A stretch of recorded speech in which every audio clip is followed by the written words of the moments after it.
Hello，大家好，Time Like Jackie，唉，好耐冇見啦，我俾啲標友追片都追到頭暈啊！我哋今集講下呢、價錢啦，同埋講下 PP 啦，PP 都係一貫噶啦，都係上到天花板噶啦，都已經係啲價錢啊，唔係啲質素。上一集講到乜嘢呢？講到白地呢，咪我有講過嘅，同啲標友話揾下睇下市場上你哋揾唔揾到有啲邊間標鋪會係賣緊全新24萬，有冇啊？有冇啲標友真係試過去問啊？喺下面留言話聲我知啊，睇下揾唔揾到。而家暫時最新嘅價錢啦，理論上啦應該已經係過咗26萬噶啦，賣街嘅價。咁印證到一樣嘢啦，啲hater 所謂嘅有價冇市啦。如果你有價冇市嘅話，都係嗰句啦，你揾到隻24萬嘅，你就話聲我知，我想要，我都想買，但係可惜就揾唔到嘅。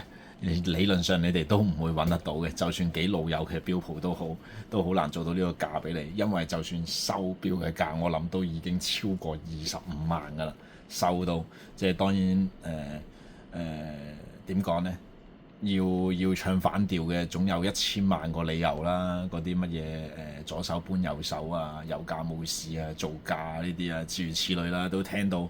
講真，做咁多年標都聽到畫晒牙㗎啦。唉，是但啦，你中意啦，即係只可以咁樣講嘅啫。但係理性啲啊！以前啲標咧升得好誇張嘅時候呢，我都成日都嗰陣時白地好似升到30幾萬，仲要係116,500喎。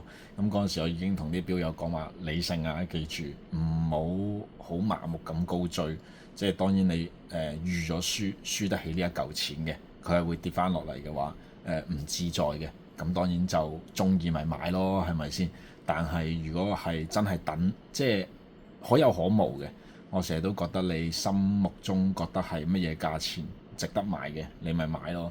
即係你可以好似我咁樣㗎，覺得係20萬為之合理嘅，咁你咪20萬買咯。甚至乎我覺得正價13萬先至係合理嘅，咁你咪等13萬先至買咯。每個人把尺都唔同㗎嘛，有啲人可能跌1萬幾千已經個人要唔開心成個月嘅，輸夠5萬嘅話呢，已經呢要開始排隊上天台嘅，咁冇得講啦。咁你唔適合買標，係啦，真係唔適合，或者買一啲會有折扣嘅標。不過有折扣嘅標其實都一樣嘅啫，其實一模一樣嘅啫，所以其實都唔適合玩標嘅。咁如果係唔即係個心理質素比較好嘅，買咗一隻自己中意嘅標，咁升同埋跌，我相信你唔係因為財困嘅話呢，你都唔會攞去賣嘅。除非去到，但係我都係建議啲標友去到一個好合理嘅利潤嘅時候，即係譬如你講緊年頭嗰陣時，大概21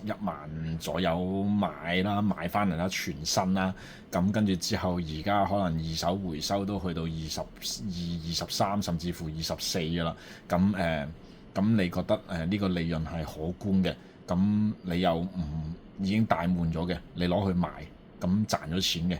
落咗袋嘅先係自己錢啊嘛，咁呢啲你哋就自己因住啦，或者你自己覺得話嚟緊會升到30萬嘅，你可以咁樣諗噶。咁你同買樓買股票一樣嘅啫，你去到一個合理嘅利潤，你想放咪放咯。印證到好似 PP 咁樣啦，PP 我就已經係呢一個諗住撈底嘅表姐嚟㗎啦。我中意572R，你睇開我嘅片嚟都知道㗎啦。幾個月之前。150萬，我當然就唔捨得買啦。全新喎，講緊全新150萬喎，二手你預80左右啦。咁我嗰陣時都已經喺度諗啦，戇鳩啊呢啲價85萬喎，係咪先？買隻 PP 喎，571R喎，咁嗰陣時當然就最貴啦，85萬。我亦都好似 hater 咁樣諗啦，屌傻仔先買嘅啫，係咪先？咁每個人都會經歷呢一樣嘢嘅，冇問題嘅。咁跟住呢，而家呢個價係咩嘢價呢？我話啲。即係呢啲呢，我係自己親身經歷嚟㗎嘛，你哋可以笑翻我轉頭㗎嘛，係咪先？85萬我冇買啦，當然就全新。咁去到可能3個月之前86萬，跟住我當然亦都唔會買啦。85萬我都唔買，咁我86萬梗係唔買啦。但係我就係嗰個傻仔啊嘛，我係會繼續留意市場個價錢㗎嘛。咁跟住之後去到87萬，我買唔買啊？我梗係唔買啦。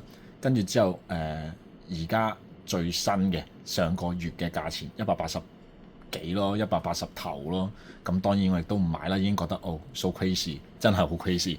咁跟住之後喺上個星期最新嘅成交價係成交咗嘅價錢啦，唔係鳩叫價啊，即係鳩叫嘅話你要嗌250萬都得添。成交價過咗190啦，咁過咗190啦，呢個係成交咗嘅價錢，有人買咗嘅價錢，唔係我賣咗嘅，我知道有人賣咗嘅。咁呢個係一個成交價，係直接出去街客嘅手上面嘅，超過190。咁係咪有價冇市呢？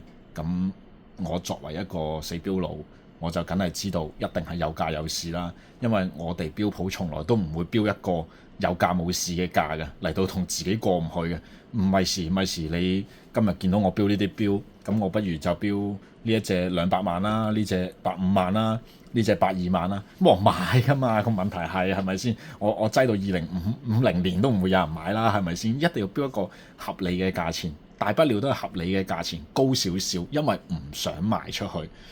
所以都係會高少少嘅。但係如果你標到一個好過分嘅價錢嘅時候呢，咁就真係呢會俾人哋唱啦。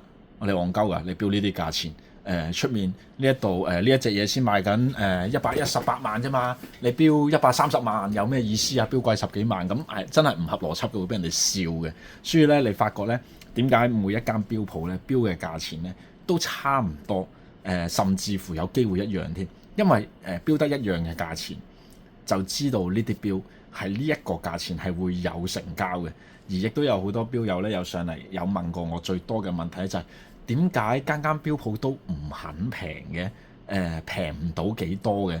我都唔係剁佢好多啫嘛，佢嗌緊100萬，我想佢90萬賣俾我啫嘛。咁喺你嘅角度，你可能會覺得一間標鋪一隻100萬嘅標賺咗你10萬蚊啦，你可以咁樣諗嘅。但係以我嘅經驗啦，話俾你知，一隻全新嘅標啦，如果直接同啲啦攞貨嘅話，再賣到去你手嘅話咧，呢隻標應該就唔會賺得超過1萬到2萬蚊嘅。呢個係一個好叻仔嘅情況啦。一啲冇咁叻仔嘅情況係乜嘢呢？5000蚊、3000蚊我都聽過。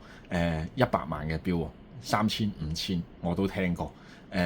咁你唔好爭拗話究竟係咪真啊？一定唔係賺咁少啦，唔好爭拗呢一樣嘢。我只係同你哋講嘅啫，你哋可以唔信嘅，係咪先？但係個市場嘅內卷呢，就真係唔係你哋想象之中呢咁少咯，真係捲得好犀利嘅。如果全新標嚟到計啊，咁呢啲標而家賣緊幾錢？譬如啲5167R 啦，咁講緊上個月都係講緊70零啫嘛。呢隻我成交咗啦，已經我等緊交俾客人㗎啦。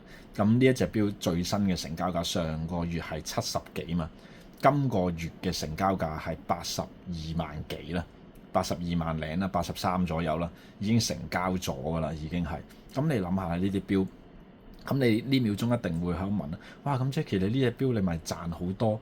呢隻標其實就唔係賺好多，因為都係接咗翻嚟冇幾耐嘅啫。賺就一定有賺，不過就真係唔係賺好多。要賺得多呢，除非我係上個月或者2個月之前入咗貨嘅話，一路都唔賣，擠咗喺床下底，跟住之後2個月之後先賣呢，我先至會係賺得多嘅啫。咁所以我就印證到啦。永遠呢，升市嘅時候呢，唔係標普賺錢嘅。跌市嘅時候呢，亦都唔係標普蝕錢嘅，我哋只係蝕賣出買入嗰個時間中間嘅差價嘅啫。即係譬如我哋呢隻標擲咗半個月啦，呢半個月裡面呢，升咗1萬蚊，我哋就賺多1萬蚊；跌咗1萬蚊，我哋就蝕多1萬蚊，係咁樣嘅啫。我哋呢就唔會係按翻你3個月之前可以攞到貨嘅價錢嚟到計嘅，因為3個月之前我哋係冇貨嘅。除非有啲標普係好洞悉呢個市場嘅動態啦，知道未來嗰半年一定會升㗎啦。OK， 冇問題，我而家攞5000萬嚟到入貨，跟住之後拉埋到閘，我呢半年唔做生意去旅行，半年之後翻嚟開翻到閘，跟住之後咧去做生意賺晒呢半年嘅差額可以嘅。但係你哋自己都知道啦，你哋有幫襯開出面相熟嘅標鋪，有邊間標鋪係拉閘半年㗎？冇㗎嘛，唔會有啲咁豬賓州嘅鋪頭噶嘛，係咪先？即係生意係會 keep 住做，我哋係做個 turnover 噶嘛，我哋唔係賺佢嘅升值貶值噶嘛。咁PP 近排就真係升得好犀利。呢隻錶我上一集都有拍到噶啦。咁嗰陣時係賣緊110幾啦，110幾啦。嗱，呢啲就真係我哋自己摘翻嚟啦，110幾。到今日要賣緊幾多呢？120出頭啦，120出頭。咁呢啲錶係升咗嘅，就算連女裝都升咗嘅。咁當然就睇下有冇人會買啦。咁冇人買嘅，咁咪又降翻落嚟咯。咁我成日都話啦，如果你耗得起嘅時候，譬如呢隻錶真係賣咗3個月都賣唔出嘅，喺呢3個月裡面升咗30萬，跟住30萬之後，過咗2個月又跌翻20萬，咁到最後其實都係升咗10萬蚊嘅。即係除非佢跌40萬嘅啫，我先要再輸咗3個月，再輸多10萬嘅啫，係咪先？咁就要睇下個市場嗰個行情啦。咁個市場行情就睇下有冇人會買呢啲標咯。如果冇人買嘅，咁逼住都要跌翻落嚟㗎啦。咁如果 keep 住有人買嘅時候，只會越嚟越貴嘅啫。當然唔需要，我哋唔需要宣揚叫人哋買標或者唔買標㗎啦。因為我哋好多標咧都係香港啦，唔係我哋係香港好多標鋪咧嘅標咧，就算冇香港人買都好啦，可以出口去菲律賓啊、印尼啊、泰國啊、新加坡啊、歐美啊、日本啊、韓國啊呢啲市場咧係好多嘅。特別係我之前都有拍片都有講過啦，喺今年嚟到計啦，菲律賓、印尼同埋泰國嘅市場咧係大得誇張嘅，係大得係比上年係好恐怖嘅多得，因為嗰邊可能發展中啩，我都唔係好清楚嗰邊嘅經濟環境啦。但係嗰邊嘅消費能力，我只可以話係比我想象中強好多啦。佢哋唔會買啲即係唔係唔會嘅，係好少可會買啲10萬8萬嘅錶啊！呢啲錶咧睇唔起啊，即係咧攋起手買開嘅就50萬啊、100萬啊、300-500萬啊，係買呢啲錶嘅。即係當然你可以有100個理由啦，佢一定係撈偏門嘅，一定係做啲不法嘅嘢嘅，諸如此類啦，唔理啦。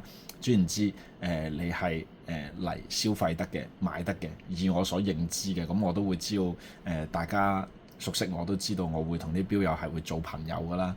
咁大家都會我都會了解下，你做乜嘢㗎？你各樣嘢啊，咁各樣嘢都有嘅，即係喺嗰邊做基建又有啊，起樓又有啊，做食品批發又有啊，各樣生意啦都會有嘅。咁呢啲就大家都閒話家常傾下啫，但係至少知道佢哋係有呢個消費能力咯。咁所以咧唔好咁狹窄，覺得呢啲錶即係香港嘅錶鋪，淨係會做香港嘅市場。所有香港嘅錶鋪啦，大部分都係會做全世界嘅市場。除非一啲比較老式啲嘅錶鋪啦，就會可能專注於做香港嘅市場咯。咁唔係唔好嘅。佢哋亦都儲咗一班好深厚嘅客底嘅，即係出面咧，就算咧賣貴啲賣平啲，佢哋都係會去翻嗰間度買嘅。亦都有嘅。咁當然我亦都有一班係呢一啲客啦。咁大家建立咗個信任啦。咁所以每間鋪頭做生意嘅方式都唔同咯。咁你哋同你哋嘅相熟嘅錶鋪係已經係做到朋友嘅，或者係相處得好開心嘅，咁咪繼續同佢哋買咪得咯。咁 PP 嘅行情就大概係咁啦。咁嚟緊有冇機會跌翻落嚟呢？好老實講，我都暫時睇唔到個盡頭住。我都好希望佢係會跌翻落嚟，但係問題係比較失控咯。咁大家買勞力士又好啊，買 PP 又好啊，大家自己即係量力而為咯。即係唔好好麻木咁樣呢。你哋經歷過一次呢，麻木地升、麻木地追嘅時候呢，要理性少少，即係唔好去到好麻木。你哋可以去追一啲你哋中意嘅款，可以用一個合理嘅超公價，你哋覺得合理啊？即係合理嘅定義係你唔好諗住一隻正價30萬嘅 PP，我合理我都俾到60萬啦，有乜理由而家100萬啦？咁人哋而家賣緊100萬，你出60萬就為之唔合理㗎啦，係咪先？咁若果你而家見到街度賣緊一啲100萬嘅錶，咁你譬如你已經覺得100萬係仲係某程度上接受得到嘅時候，你揾到一隻95、98嘅時候，你咪去衝咯。你咪去買咯，係咪先？咁只可以咁嘅啫，你唔好諗住等佢60啦。如果你諗住等佢60嘅話咧，就熄埋個電話，delete 咗個 group 佢，或者delete 咗間鋪頭個 follow 佢，咁樣以後唔睇咧，咁樣你咧發夢咧就會有60噶啦，即係真係事實嚟嘅。因為我自己都係咁啊嘛，我唔想有150萬嘅5712 1R 咩？你哋揾到嘅時候咧，睇咗咁耐片啦，對我好啲，就 WhatsApp 我話俾我知。喺邊度揾到一隻5712 1R 嘅150二手我都冇所謂嘅。你揾到嘅時候咧，你唔買都好，你話俾我知，等我去買咁啊最好啦。咁我一定咧係會咧公佈埋你個名咧喺呢度咧，多謝你嘅。咁冇可能發生就冇可能發生㗎啦。我都希望會有。咁嚟緊啲錶又有邊啲問題嘅，可以歡迎隨時問我啦，同埋撳訂閱啦、讚好啦，都係嗰啲嘢啦。咁最好就唔好再問我啲價錢升值升跌嘅問題啦，因為我都講咗幾集啦。咁集集都咁樣講呢，其實都幾悶嘅。雖然我知道大家都好想知道市場上嘅行情問題，咁但係我都想拍啲唔同嘅 topic 啦。你哋喺下面留言話俾我知，咁我就揾一集就再解答你哋啦。咁今集就講到咁多先，下一集再見啦，拜拜。